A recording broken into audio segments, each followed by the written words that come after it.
So, hey, with me today are Paula Savastano. Yes. And Kurt Schmel. Very good. All right, and they are from SSA, and we're going to learn a little bit about what SSA does. So, when I met you guys, I had no idea what you did. I happen to now, but for everybody out there who doesn't know, what does SSA do? Well, SSA is a music publisher, but that also is an Do you make anomaly. records? Do you print records? No, we represent the rights of writers, songwriters, and helping them to get paid for where their music is used. We also work with them to try and get their music placed in film and television. Okay, so just film and television, not books or nothing. Oh wait, no. Well, Audiobooks? I've actually worked on placing quotes in books and clearing the quotes Wow. from books. I was just joking, but you've done that. Okay. Yeah, actually, it's that- right back here. Oh, I just got it. nice. Little plug there. Yeah. But yeah. So when someone hears someone's music being played in a TV or a movie or something else like that, it's a company like yours that's usually directly responsible for helping the artist get that. Yes, if it's a licensed work. Yeah. If it's a composition, then usually the composers work with a specific publisher. So we actually have some composers on staff where we represent some of their songs, but if we needed some spec work, specific, a music supervisor contacts me and says, I need X, Y, and Z, can your guys do it? We have some composers that will throw specs to, and they'll create something and then we submit it. So, and things like Game of Thrones is actually a staff composer, so there are several different kinds of ways you can get your music used in film and TV. We primarily work with songwriters and artists, and on that basis getting their music in. That's kind of where your niche is. Yeah, that's Okay. our little niche. Okay. But publishing incorporates all of those. So. All those things. So how long have you guys been doing this, and how did SSA get started? I'll let you. I'm the new kid on the block. Right? Oh, okay. Really, when you met me, we go back about 7 years now. Yeah, about or 7 so? years now, yeah. At that point, I was still a high school teacher who worked for her on the side on nights, weekends, and holidays. Uh-huh. But it wasn't even my full-time job. It's only been my full-time job for 3 years now. And essentially, how I got started was I'm a royalty expert. I know how to run royalty programs and how to manage royalties and do audits and things of that nature. That's my background, working with other publishers. Mm. So I did a lot of that work on the side when I was working for the man, or many men, different men. Yes. That came across a little weird. So I continued to do my freelance work when I got laid off in 2009, when half of our industry got laid off. Mm-hmm. And I just kept my freelance clients, and little by little, my independent clients were looking for ways to get their music exploited to film and TV. And many of them said, well, you know these people, why don't you do it? And actually a few from the general Philly area were very, very instrumental in pushing me to that. So I started doing it for a client here, a client there. And then in 2012, we rebranded the business as a full-fledged publisher and pitching agent. So Nice. And here we are now. yes, and 5 years later, we're moving to LA in a week. Yeah, now you guys used to have dual offices back and forth. Mhm. So I'm assuming the move to LA is just more convenient for your business and what you're working with. She wants to keep tabs on me more often. I don't blame you. Don't blame you. Interestingly enough, it's been great having the two offices, but it's been really hard, a husband and wife team basically being separate. Sure. And it's difficult on a relationship to be 3,000 miles away from each Yeah, other. no, I So- imagine you guys still plan on traveling to the Yeah. different Oh, CDs definitely. and stuff like that. So it's not like you're going to LA and the hell with everybody on the East Coast. Exactly, and I am very strenuously stressing that to my clients, that just because I'm in California doesn't mean I'm never going to see you or ever talk to you again. Yeah. We might not be at every East Coast event. The past 5 years or so, pretty much if it's been within 500 miles of here, we've been there. Or he's been there. Or at least I have. More and more because of my work on the West Coast. I've been out West there. Coasting, yeah. Yeah, so I've been doing a lot of conferences and things out there. So to someone out there, to an artist or a band, what would you say is the reason they need you? I would say... Not you specifically, but your services. Right. Yeah. But you too. Why would they need you over someone else? Well, one of the things that we do is we actually help the young upcoming artists, where a lot of publishers, established publishers, you won't even get in the door to get your music played for them.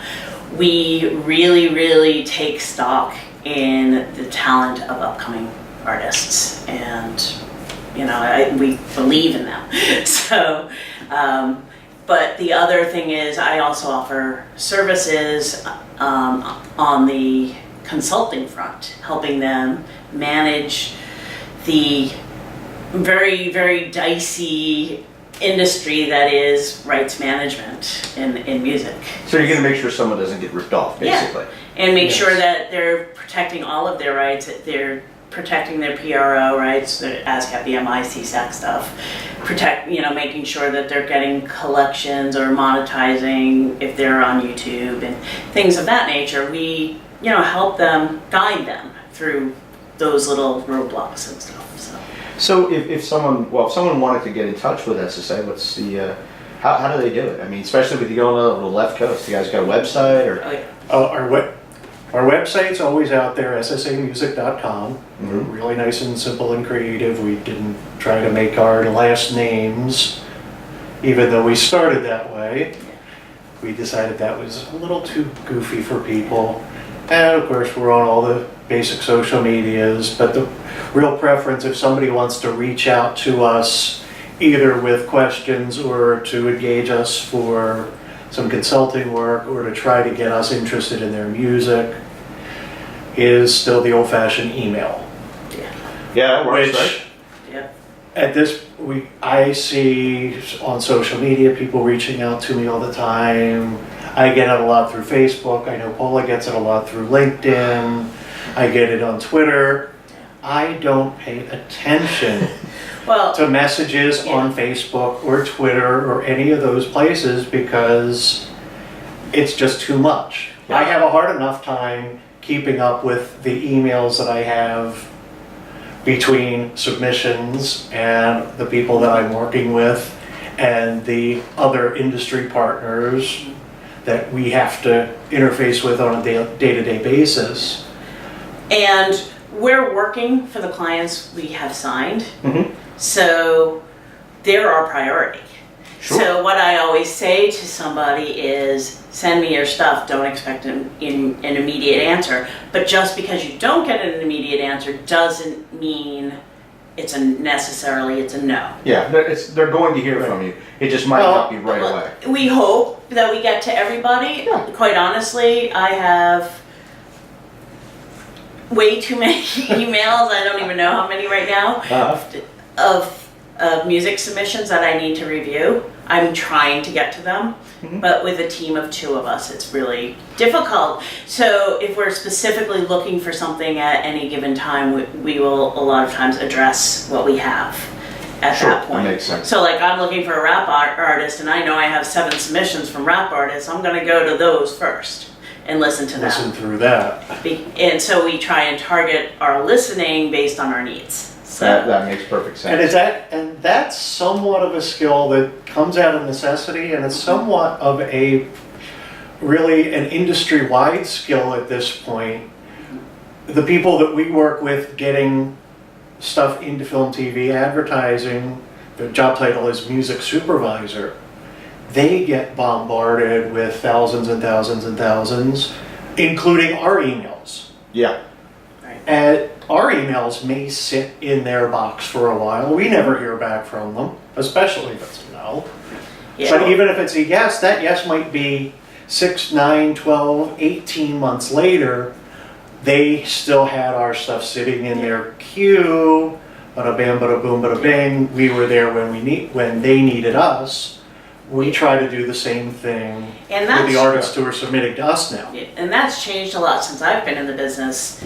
It used to be that they had 100 songs in their playlist and they're like, oh, I don't know where to get this song from. Now they have 1 million songs in their playlist, and that's where metadata comes in. So one of the things we actually talk to with our clients is to make sure they have their metadata set up really specifically and correctly. And you'll explain to them what that is, too. Yes, absolutely. Yeah, And that's all the little bits of information that are attached to a song file. You know, when you open up Yeah. iTunes or Windows Media Player that doesn't even exist anymore and it has the info on, that's the metadata. There's a lot more that can be added And you that benefits, kind of let people know. that benefits right. And the when artists. we represent an artist, we actually put our own contact information in the metadata so that the music supervisors, when it's sitting in their queue, when they open it 18 months down the road, They know who to They contact. don't have to remember who to contact, it's right there. because they're never going to remember who to contact. No, That's- obviously. So, and that's actually a big juggling thing that we do. That's one of Kurt's One of my large many- jobs. One of my many nightmares. Now, beyond protecting the client, your client's rights and stuff, you also know of ways that people might not know that their music's already out there and they're not making money off of it, correct? Yes, Absolutely. yes. We do track a lot of income tracking for our artists and making. And that's something I think that a lot of them don't realize. Yeah. You know, in a world where, especially in this music scene now, where people are just giving the music away to try to get heard, that someone could be using it and they're thinking, oh, it's great, they're using it, but they're not getting paid for it. Right, and there's so many different things that every artist needs to put in place, like their performing rights organizations, which is ASCAP, BMI, CSAC, and Sound Exchange on the recording side.